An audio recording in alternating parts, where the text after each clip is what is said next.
Hi, guys, and welcome to our WWE Crown Jewel 2024 prediction video. And yes, you will see I am back with the boys, Sab and Callum. Yes, obviously, unfortunately, I did Bad Blood on my own. But I'm back now. The three of us are back with our predictions for the next Saudi show. As per usual, there are two Saudi shows a year now. That's the new norm. We had King and Queen of the Ring earlier this year, and now here we are with Crown Jewel, the second to last show of the year.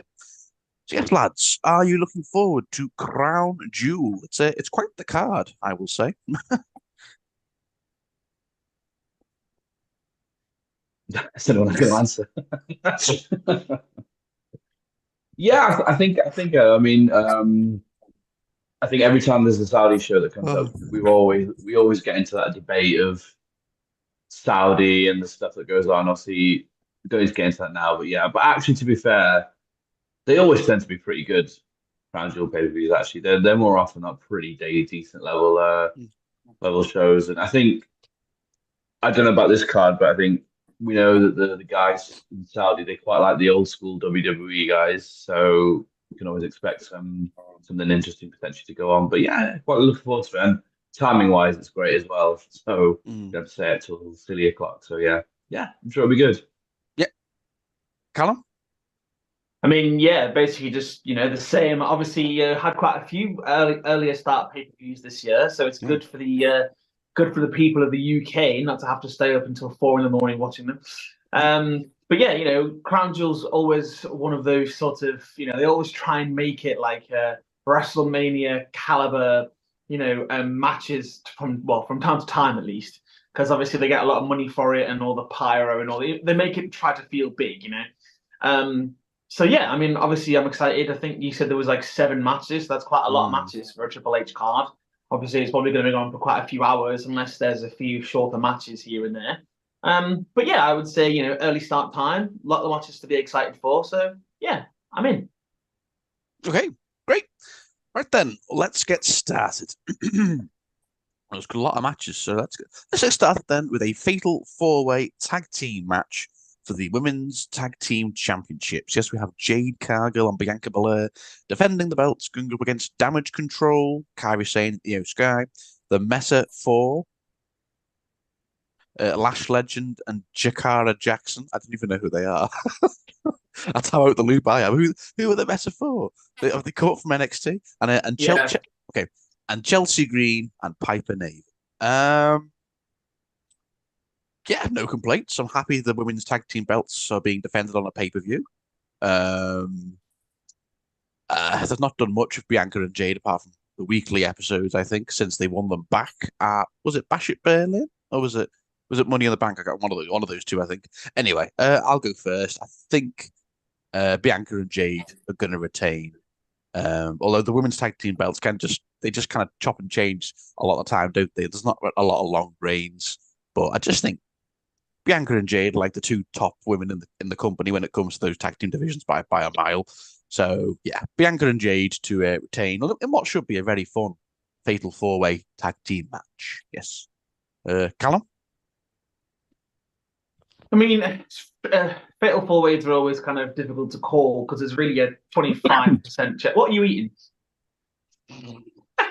Like, here's your toasty. Yeah, fatal four ways are always difficult to call because three of the 25% shot of any of them winning technically. Mm. Jade and Bianca obviously are going to have their match at WrestleMania, you would assume, so they need to start building for that. But we are, still a decent time away from that yet. So the breakdown will probably come around the Royal Rumble or something. Do I really see any of the other ones winning? Maybe the NXT call-ups, Damage Control. I don't know. Chelsea Green and Piper Niven could do with something. They could win, but just to be safe, I'll probably just say Jade and Bianca to retain, the same as Adam. Okay, Sab. Yeah, Sab. I feel like we say this quite a lot actually when we do these predictions, but every card that comes along is like it's very clear that they don't really care that much about the women's tag team division, and therefore we as fans also have very little to care about it. I think that's probably one of the bigger negatives of the Triple H reign is that if you look at the main events this season, both women's divisions, underneath that, very little gets done. You know, Bianca Belair and is like a main event level superstar and has been sort of out the shop for quite a little while now. So it's quite sad, really, to see. I get it. I get the whole Jade Bianca thing. We assume it's leading to a big showdown between them at a bigger show, and this is just sort of killing time. Yeah, I agree with you. I can't see the titles changing hands here. Just looking at things, this just seems like a way to get these guys on the cards. I'm sorry to say, just that's what it just feels like. Yeah, it's quite cool that they call the NXT people up. The team metaphor, the name is, I mean, stupid as hell. It's one of the a ridiculously bad name. I mean, why would we call them metaphor when there's only two of them in there? Yeah, okay, yeah. Anyway, look, it's good that these guys get a chance, and obviously, women performing at a Saudi show is also always quite a big thing anyway. So, but yeah, Bianca and Jade will retain, and this match will be out of our heads within 24 hours. Yeah, yeah, I fully. Are we all in agreement? Bianca and Jade to retain. Okay. Next up, we have is a triple threat match for the WWE United States Championship. Yes, we have LA Knight, defending his belt, going up against Andrade and Carmelo Hayes. Yes, so this is, I believe, LA Knight's first pay-per-view defense, which is finally, and this should be a great triple threat match. You know, Andrade and Carmelo have been having absolute bangers on SmackDowns. I think great rivalry. Now LA Knight's inserted himself in when he was a special guest referee in one of their matches, and he kept interfering. So now here we are, triple threat. Sab, who have you got? Is LA Knight retaining, or are one of the other two going to win it? Yeah, I mean, yeah, like you said, Andrade and Carmelo Hayes have had great matches recently, and Carmelo Hayes is like an absolute beast in recent time. And that's why I think this is a triple threat. I think this is actually here to protect him because I think he's got the highest ceiling, than Andrade. I think certainly Andrade is really starting to do stuff now since he's come back to WWE. But at the same time, like you said, it's LA Knight's first pay-per-view defense after not winning a title for such a long time. So I would be shocked if he didn't retain his title, and maybe him and Carmelo Hayes go at it in singles feud down the road. But yeah, I think LA Knight is going to retain it, and it's going to be a great match, I think. Okay, Callum?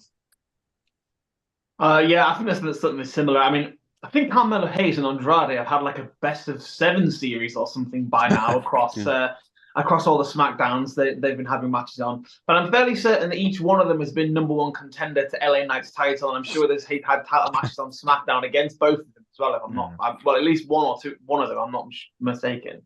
But yeah, it was the other night, and LA Knight BFT both of them when they were in a singles match, so one of their best of 7 series that he was somehow referee for.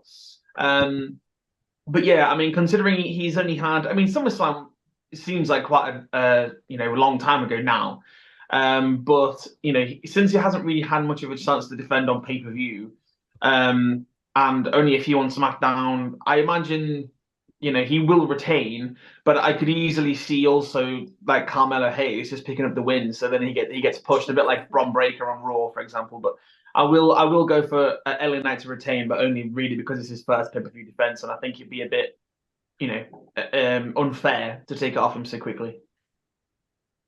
Yeah, we're all in agreement. I'm going with LA Knight to retain as well. I think it's too soon for him to drop the belt, but like you guys said, just maybe I could see a Carmelo Hayes win, push him. I mean, I think you guys are sleeping on Andrade. Andrade's he may be a bit older, but he's still in wrestling years. He's still got plenty of time left, and I saw him recently at a house show against Santos Escobar. Really good match. I think we forget how good Andrade is when he gets given a chance. So, but yeah, should be a great triple threat match. But I'm going with like all of us, LA Knight to retain. Okay. Right then, let's just continue. Okay, we have a singles match. Yes, we have Randy Orton versus Kevin Owens. This one's kind of just come out of the blue. Obviously, Kevin Owens turned heel on Cody after Bad Blood, was it? Yeah, in the parking lot. And Randy Orton like cut a promo last night's SmackDown, was it? And Triple H came out and they had a bit of a confrontation. And he went, "Fine, you've got your match with with KO. Okay, I'll start." Oh, this one's quite tricky. Because I think if KO's back being a heel, you want to give him a win in his first heel character match back on pay-per-view. But Randy hasn't won a pay-per-view match in a while either. I don't think. But oh, uh, I'm gonna say Randy Orton, because it's Saudi. They sometimes like to push the legends at Saudi. Big babyface wins. Even though I maybe think KO might win, something's leaning me more towards Randy because it's Saudi. I mean, probably the Crown Prince is like give Randy a win. Probably. So yeah, I'm gonna say Randy, but that's a tricky one. Callum. Yeah, so obviously, like you said, it wasn't even like something that was live. Like they relied on a fan to record Kevin Owens turning heel backstage at Bad Blood against Cody, and then of course Randy Orton was getting involved in it because he was kind of in the middle, and then it basically then showed you Kevin Owens attacking Randy Orton as well, which is why Randy Orton was so annoyed and wanted the match with him. So he called Triple H out last night and was like, "I want the cerebral assassin. I want Kevin Owens." And so basically, I think because like obviously Kevin Owens turned heel, I think he does need to win this. I could almost see a long-term thing of, I mean, Randy Orton keeps on picking up the belt and giving it to Cody, so we know that is going to happen at some point, that feud. And it might be that maybe if Kevin Owens then has another match against Cody as a heel, perhaps Randy Orton will turn heel to go back to Kevin Owens, and then that's a feud more done. I don't know exactly the logistics of it. But I'm thinking in this match, Kevin Owens, just for, well, otherwise, what's the point in him turning heel? Again, we always say these things about justifying someone's heel turn. But yeah, I just think Kevin Owens should win because he's got more to lose from it. Randy Orton is Randy Orton. Randy Orton's never going to lose any popularity or any aura from losing a match, whereas Kevin Owens could potentially, especially losing multiple in a row. So yeah, Kevin Owens probably going to win. Okay. Sam? I think, yeah, Kevin Owens turns face and heel quite a lot. He shifted to his turn. I think he's just turned heel, so I think he needs to win more to kind of solidify that character, that villain character that he is, and to sort of justify why he's turned heel. I think it loses a lot. I imagine that, is it Survivor Series? Is that the next one after this? So I would imagine that him and Cody will have one more match at Survivor Series. He turned heel on him, and then that needs to go somewhere. If we're presuming that we're going to have the Bloodline showdown at Survivor Series, then I think it's all leading to a Cody Kevin Owens final match at Survivor Series. So I think it makes a lot more sense for Kevin Owens to win this match. Definitely dirty or heel ways, but yeah, an interesting one because like you said, it's come a little bit out of the blue, and I think there's a little bit of well, we just need these guys on the card. I've got to give them something, so let's just throw a little feud together.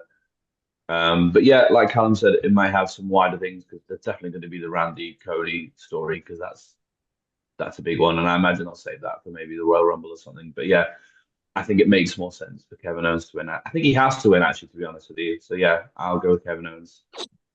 Okay. 2 with KO, 1 with Randy. All right, then.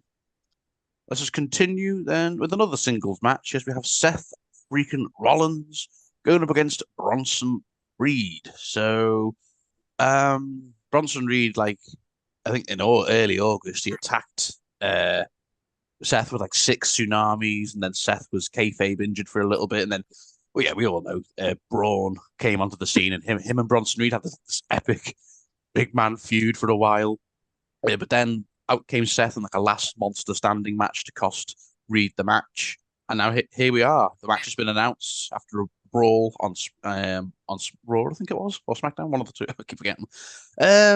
Who's going to win this one? Well, I started the last one. So, Sab, Is Bronson Reed getting a win, or is Seth going to get the win? Tell you what, this is quite a difficult one, actually, because I think if it was up to me, I think Bronson Reed should win the match. Um, Seth Rollins is like Callum said about Randy. He's almost reached that protected level now. His aura, his standing, his popularity is not going to be hurt too much here and there.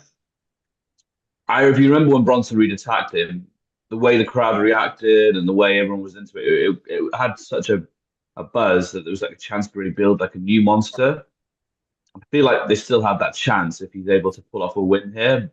Having said that, is this Seth's first match since he's come back from injury? I think so, yeah. Yes, yeah. I actually think they'll give this to Seth Rollins. I feel like if it's his first match back in a little while, I just feel like he's going to go out the win for the reason that he needs some baby faces to win, and this seems the easier choice than the Randy Orton Kevin Owens feud. But I would like to see them be brave and give it to Bronson Reed. It doesn't have to be clean, but just imagine what that would do for him if he could pick a win over Seth Rollins, like a big win. But yeah, I am going to be safe and go with Seth Rollins because I just can't see it happening. All right, Callum. Yeah, it's a tough one because again, everything Sab said is right. Like Bronson Reed could probably do with it, and Seth is one of those people who can take a loss and just isn't affected by it. But do I actually think that they would have Bronson Reed beat Seth Rollins? It all depends what happens on Raw because I know, like you said, they had a brawl on Raw where Seth Rollins was attacking him backstage and then came out to the ring and then was calling him out and stuff like this. Steph's first proper match back since since he took some time away. I mean, he'd have that one at what I think was Money in the Bank, but Seth Rollins wins. Safe option. Okay. All right. I'll be the other side. I'm going Bronson Reed. I think if obviously Triple H is high on him, if you had that big feud of allow him to beat up Seth like that, and then have that epic set of matches with Braun Strowman, they're obviously quite high on him. If they're just going to hand him a loss to Seth Rollins, I think that why, unless maybe they try and protect him and he beats up Seth again after the match, and there's a rematch at Survivor Series. But I just think Bronson Reed needs this more than Seth. Maybe like you guys said, Seth's in that position now, or maybe at this point in his career, he starts putting over the younger, fresher talent, and that's Bronson Reed. So yeah, I'm going with Bronson Reed in what should be a fun match, definitely. Okay then, let's just continue. I've done that. Okay, on to the two big title matches. Let's go. So we have a singles match for the inaugural WWE Women's Crown Jewel Championship. Oh, so yes, we have Liv Morgan representing Raw, obviously with her championship, versus Nia Jax, obviously the SmackDown Championship. I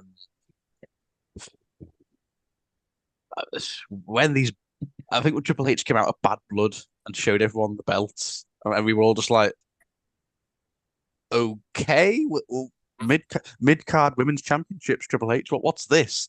And a lot of fans are saying this is Saudi just pushing this down on Triple H, going, here's a big bag of money. We want our own titles. I'm like, oh, it's okay. So I don't know, guys. It kind of just feels like what they did at used to do at Survivor Series, wasn't it? The champion from Raw, champion from SmackDown. But there's a belt on the line this time, a Saudi belt that potentially is only going to be seen once or twice a year. So, okay. I'll start with this one. This one's tricky as well, actually, because you could say Nia Jax is the strong favourite, but you've got Tiffany Stratton still lurking around the corner. She might cash in at a Saudi show. But you've got Liv Morgan, but Rhea Ripley's might cost her the match. So there's a lot of other factors in this. And Liv Morgan's got Raquel Rodriguez in the corner now too. I'm gonna say that Nia Jax wins this. I just think she's too big and strong for Liv Morgan, even though Liv will have backup with Judgment Day. So I think Nia Jax wins, but maybe just maybe Tiffany Stratton cashes in, wins both belts. I don't know how it works. She'll hold up both the crown jewel and okay, but I'm saying Nia Jax wins, and then maybe just maybe Tiffany Stratton cashes in. Sab, What a mess. I don't know, understand what this is or why this even exists. This is just silly. Yeah, so sorry, these belts only get defended now at the Crown Jewel shows. I that's presume my that's the guess. case because That's that's my all the guess. Crown Jewel champion. Okay, well, I mean, I actually don't know. It's so hard to think, and yeah, I mean, there must be wider consequences for what's happening. I'm going to go with Liv Morgan, and that's not even based on anything. Oh. I think there's something when I really try and get through the mess. This also feels like a way to get Charlotte Flair back into it somehow. I don't know how, but it just screams of we need to give Charlotte Flair a belt because she's coming back soon. So this feels like maybe a way to sort of give Liv Morgan a title when she inevitably has to drop it to Charlotte Flair in a few months. But yeah, Liv Morgan, and that's not based on anything. So yeah. Right, Callum. I mean, yeah, there are a lot of variables in this match. Judgment Day, Raquel and Dom being on Liv's side, Tiffany Stratton for Nia, Money in the Bank briefcase. I mean, it's funny because what you were saying about obviously that the Crown Jewel title being on the line. Does that mean that next year's Crown Jewel, let's say Nia Jax wins the Crown Jewel Championship, right? And then she's not the SmackDown champ or the women's world champion anymore. And does it then become like a triple threat with Nia and the two champions next year? That'd be interesting, wouldn't it? Anyway, just a thought. Yeah, difficult to call because of course I think what will happen is that Nia Jax wins, and then Tiffany Stratton tries or Nia tells Tiffany to try and cash in on Liv. And then something happens where potentially then she ends up cashing in on Nia. I don't know whether they'll do it this early or not. They're obviously teasing it. I'm not sure how long they can continue to tease the fact this is going to happen because she is going to cash in on Nia at some point. So maybe it's here. After she's already beaten Liv and she says, go on, cash in on her. Remember, she hits Nia with the briefcase instead. I don't know. But yeah, I think similar to Adam, I'll go for Nia Jax to win. I mean, everything's in Liv's favor, but then I guess Rhea probably will be out to cost Liv the match, I would imagine. Okay.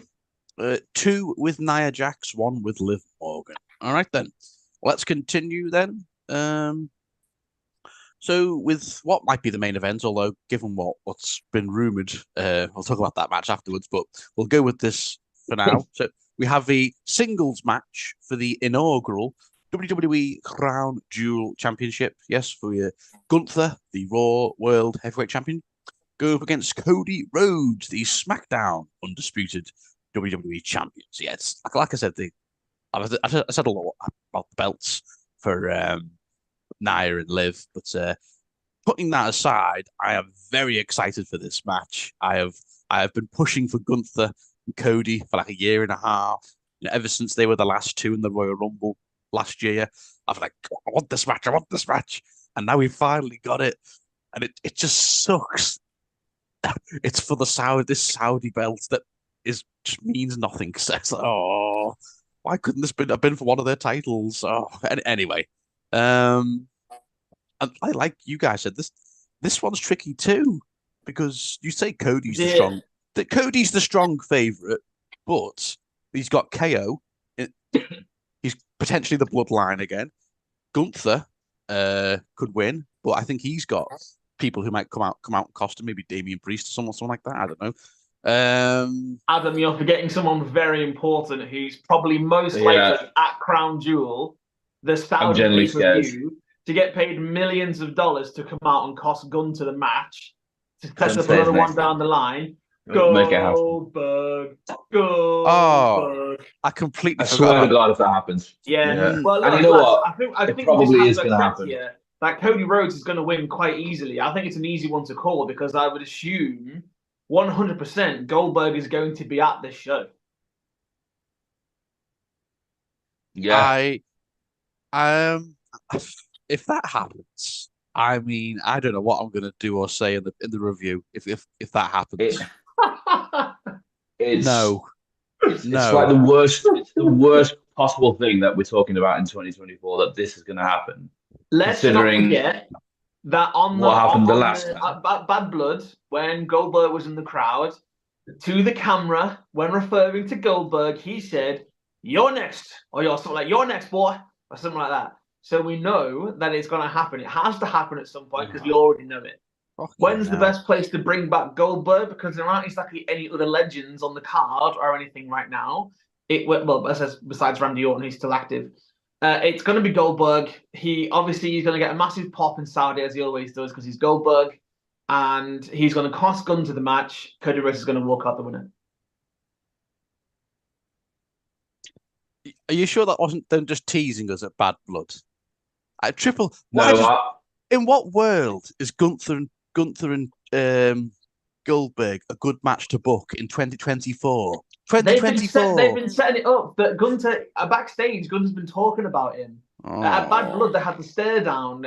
Goldberg was ready to fight. You don't do that unless you're going to have a match. I just thought that was banter because afterwards, Triple H and Goldberg were like, yeah, like just like pals, like a bit of fun.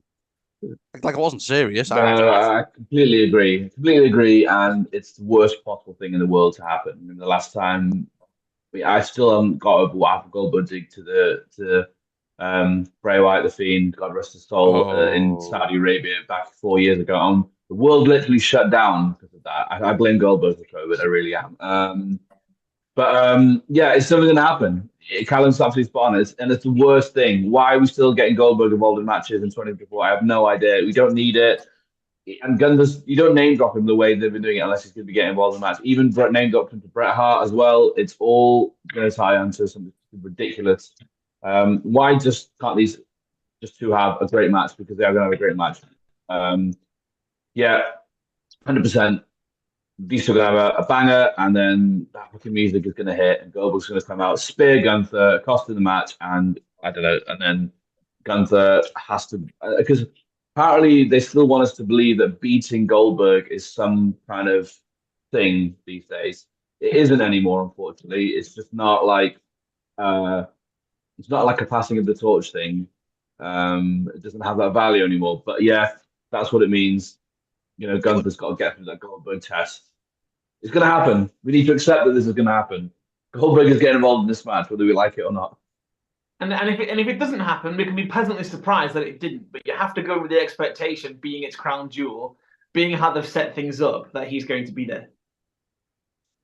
Goldberg saying you're next to Gunther that's only allowed and that's only done for one reason.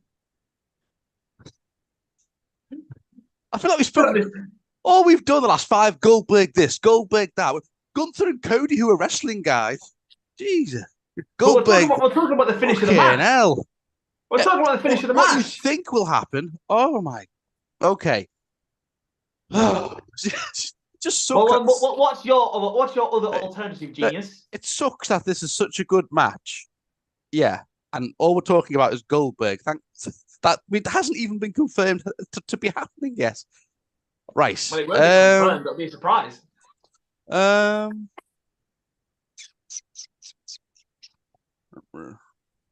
It will be a good match. It will be a great match. But I think it's difficult for us to. Well, we didn't say that. We didn't say it would be a bad match. We just saying that the finish is going to put a downer on everything. I actually was probably going to pick Gunther because I thought KO was going to cost. Oh fuck it, I don't care. Gunther. If Goldberg comes out, fine. If Triple H thinks that's a good idea, wow, that's such a Vince thing to do. So I'm picking Gunther because I think KO will cost Cody the match. So I'm going with Gunther. If Triple H thinks Goldberg and Gunther is a good match for Survivor Series, wow. I'm going with Gunther in what should be a very fun match. But if Goldberg comes out, fine. Go on. If you eliminated the obvious Goldberg issue, this is a perfect time for Gunther to beat Cody because the belt's on the line. They've had some great bangers. Obviously, they clashed at the Royal Rumble with nothing on the line. It's a perfect opportunity for Gunther to pick up the win. which would be amazing to see. And you know what? It is going to be a great match. Whatever happens before this interference, it's going to be great. But yeah, I think there's a dark cloud hanging over, which is like getting him ahead of the finish. That's the only thing. And listen, no one's going to be happier than us if it doesn't happen. But I can't see it not happening. Really can't see it not happening. Oh, I swear to God, Gunther's about to hit a powerbomb. Goldberg's in the corner like that. I think the Saudi, I think I'll the punch Saudi my guys, TV. The Saudi princes, the sheikhs are going to want a big name on the card. Yeah, but and who's available? But to hit a spear and then he wrestles at the next pay-per-view, what? That makes no sense. Just having him appear on the card is enough. They need him on the card. They need a big name on the card. They ain't going to get anyone else. Rock's not going to be around. None of the other guys are going to be around. Well, actually, if we talk about what could be the main event, the Rock technically could be there. But anyway. Yeah. So, sorry, yeah. Right then. So 2 for Cody, 1 for Gunther. Then, so let's finish off then with a match that will probably main event. I mean, it has to if this gets announced. I mean, it's on Wikipedia, but apparently it's been confirmed for next week's SmackDown, which was pre-taped. So yes, we have a 6-man tag team match. We have the Bloodline, Solo, Tama Tonga, Tonga Loa, and or Jacob Fatu going up against Roman Reigns and the Usos. Yes, Jay and Jimmy. Of course, they reunited on last night's SmackDown, and apparently all 3 of them properly reunite the OG Bloodline next weekend. Next Friday. So to set this match up, I'm quite surprised this is happening. I really thought this would happen at War Games. They'd save it for them, but maybe they're waiting for what's his name, Sami Zayn to rejoin. So it can be a 4-on-4. What's his name? Who is that guy? Sami Zayn. So Sami Zayn can rejoin the fold. So it can be 4-on-4. But for now, yeah. Callum, you start. Who's winning? The OG Bloodline or New Bloodline? Even though this match just feels really shoehorned in. Why couldn't they just save this till War Games? But okay, well. Yeah, I mean, obviously, firstly, I feel a bit sorry for Jey Uso because he got given the IC title, presumably just so that the New Bloodline could cost him the match to bring him back into the feud, which is quite sad. But yeah, him and Jimmy embraced on SmackDown the other night, and I have seen someone in the crowd recorded Roman, Jay, and Jimmy in the ring together for this week's SmackDown, which is obviously when they probably come back together. It's difficult because, of course, the number advantage belongs to the New Bloodline because they obviously have 1 extra member. You imagine it probably. I don't know. You imagine it would be Solo, unless Solo doesn't wrestle in this one for whatever reason. I don't know. But it's probably Solo, probably Tama Tonga, and Jacob Fatu is the 3 that you would go with. But it still leaves Tangaloa on the side. And I'm just wondering whether or not the New Bloodline wins this one. And then obviously you get War Games where Sami Zayn comes back in and you get a 4-on-4 inside War Games. But it's tough to call because you also don't want the New Bloodline to lose. So the old Bloodline to lose so quickly. And then it's a 1-on-1. Do you know what? I'm going to go for the New Bloodline. Because I think they've got the numbers advantage. I'm thinking Jay and Roman are going to be a bit sort of not able to work with each other 100% properly yet. Because they've teased that they're not, over the last couple of weeks, they're like, no yeet. And I know they've obviously reconciled or whatever, but there's something just tells me that the New Bloodline win this one. And then it gets to Survivor Series, you've got 4-on-4, Sami Zayn's back in, and the old Bloodline win, and that's the way it goes. Okay, fair enough. Sab? Yeah, I'm a little bit annoyed actually that this match is happening. I think we've known pretty much since the first couple of weeks of WrestleMania that they're building towards this kind of bloodline civil war thing. We've all been super excited for it. So I feel like shoehorning this match into this card was a little bit unnecessary. It's been clear that we're going to have the War Games match. So I don't think we need this as kind of just an early preview of that match. This feels really, really unnecessary to have this match. It's not going to spoil from the game at War Games, but it takes away from the special feelings. We've already seen these guys in the ring together. But it is happening, so I can't really do anything about that. I think, I agree with Callum. I think the new bloodline has to win because obviously Solo's lost a couple of singles matches. They lost at Bad Blood, so they need to look strong as a group and taking on pretty much the core of the original bloodline would be a huge win for them.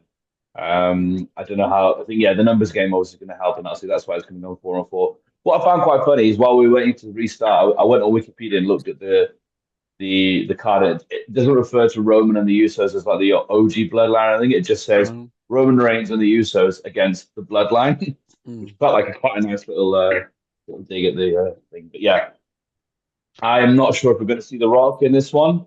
I imagine they'll be saving him for War Games, some kind of interference, or on the road to War Games. Obviously, he came back at Bad Blood, so we're all like, what's his involvement? Obviously, I think the new bloodline has to win this. Absolutely, and that's what's going to set up the match at War Games. Yeah, we're all in agreement. I'm going with the new bloodline to win this one because, like Sab said, they lost at Bad Blood to Cody, Roman, and they kind of on a bit of a losing streak. Tongaloa and Tangaloa, whatever they call it. Can't get they lost the tag team championships to the new city. What are they called? Motor City Machine Guns. Motor City Machine Guns. What kind of name's that? Right. Anyway. So I just think give them a win here, like Sab said, and then so it's 1-1 heading into the War Games match. At Survivor Series, where you think they were like, we need backup. The three of us can't beat them alone. And and then Sammy rejoins, and then maybe at Survivor Series, like that's where they bill it: OG Bloodline versus New Bloodline in War Games. So going with the New Bloodline to win this, and what should be a fun match. I think the only reason they've done this is so Roman is on the card. Because the Saudis probably demand Roman is on every Saudi card. We pay big money for him. We want Roman on the card, please. So yeah. All right then. So that concludes our Crown Jewel predictions. Right. So thank you all. Thank you both for joining me, lads. It's been a pleasure as always. Yeah, thanks for having us again. We should have a little script for something like Callum speaks first, and then this awkward silence. I just say something. I just thought, thank you guys. Just get some tumbleweed just blows past the screen. Okay, so the three of us will be back for Survivor Series War Games, the final pay-per-view of the year. In about 3 weeks' time. So, you guys, we hope you all have a happy Halloween. Woo! Happy bonfire night. Boom, boom, boom. Sugar rush. I shouldn't have that donuts. Let's end this now before this gets worse. All right. Well, thank you for joining me, guys. We hope you all enjoy Crown Jewel this weekend. Goldberg, F off. And don't you dare, Goldberg. Yes. If he does though, just watch my review because I can't wait. I can't wait. There will be there will be a lot of effing and jeffing. Okay, right. Thanks, guys.